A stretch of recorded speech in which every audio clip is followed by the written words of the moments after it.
ইমাম মিম্বারের উপর বসে জবাব দিবেন যখন আজানের আওয়াজ শ্রবণ করবেন।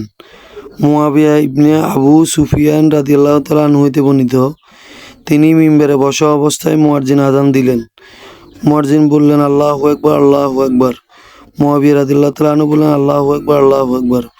মুয়াজ্জিন বললেন, আশহাদু আল্লা ইলাহা ইল্লাল্লাহ। তিনি বললেন, এবং আমিও বলছি, আশহাদু আল্লা ইলাহা ইল্লাল্লাহ। মুয়াজ্জিন বললেন, আশহাদু আন্না মুহাম্মাদান আবদুহু ওয়া রাসূল। তখন মুয়াবিয়া রাদিয়াল্লাহু তাআলা আনহু বললেন, আমিও বললাম।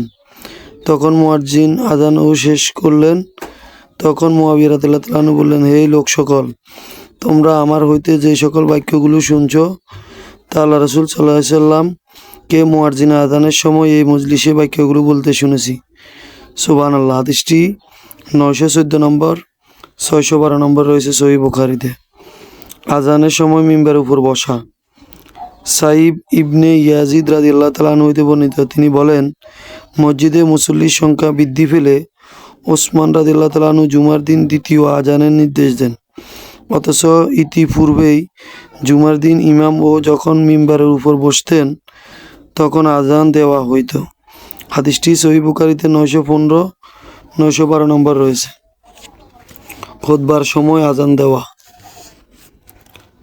সাইব ইবনে ইয়াজিদ রাদিয়াল্লাহু তাআলা আনহু হইতে বর্ণিত, তিনি বলেন, আল্লাহ রাসূল সাল্লাল্লাহু আলাইহি সাল্লাম আবু বকর এবং উমর এর যুগে জুমার দিন ইমাম যখন মিম্বারের উপর বসতেন তখন প্রথম আজান দেওয়া হইত।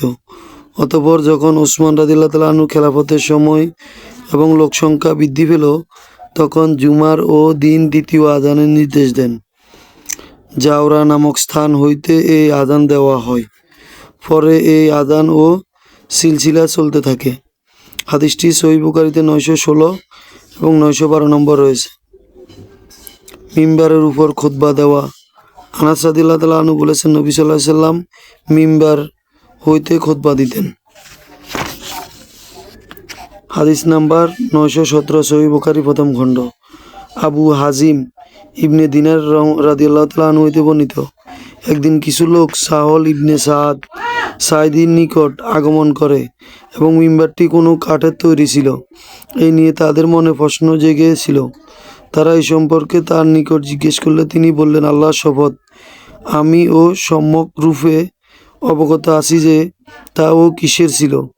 প্রথমে যে দিন তা স্থাপন করা হয় এবং প্রথম দিন যে দিন এর উপরে আল্লাহ রাসূল সাল্লাল্লাহু আলাইহি সাল্লাম বসেন আমি তা দেখেছি।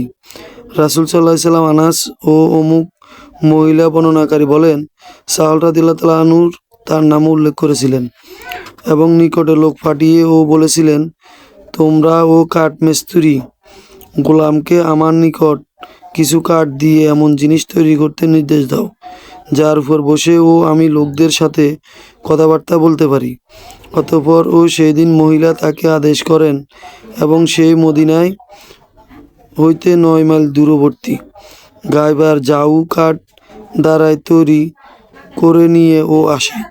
মহিলাটি আল্লাহ রাসূল সাল্লাল্লাহু আলাইহি সাল্লামের নিকট তা ও পাঠিয়েছেন।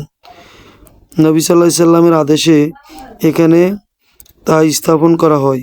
অতঃপর দেখেছি এর উপর আল্লাহ রাসূল সাল্লাল্লাহু আলাইহি সাল্লাম সালাত আদায় করেন, এর উপর উঠে তাকবীর দিয়েছেন এবং এখানে দাঁড়িয়ে রুকু করেছেন। অতঃপর ও পিছনের দিকে নেমে এসে মিম্বারের গোড়ায় সেজদা ও করেছেন এবং এই সেজদা পুনরায় করেছেন।